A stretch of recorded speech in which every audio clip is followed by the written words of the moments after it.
अस्सलाम वालेकुम दोस्तों, मैं तो अपना साजिद अली जिला साहिवाल हूँ। ये देखो दोस्तों, दूध और दही वाली दुकान साहिवाल में दुकान है। बुज्जड़ खाने, पाक एवेन्यू कॉलोनी, गेट नंबर 1 और लाइन नंबर भी 1।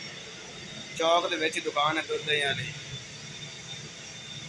ये देखो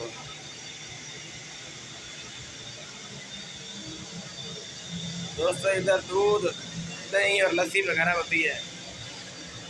एक नंबर दूध खालिस। ये देखो दूध कट रहा है, इसके बाद दही लगाना है।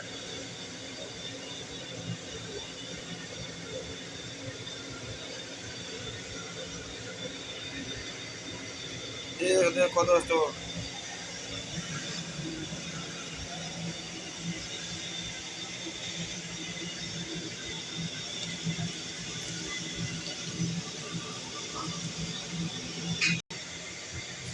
ये देखो दूध खालिस दूध, एक नंबर दूध,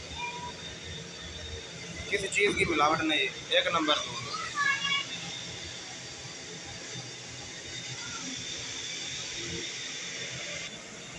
ये देखो दोस्तों, दही बड़ा है।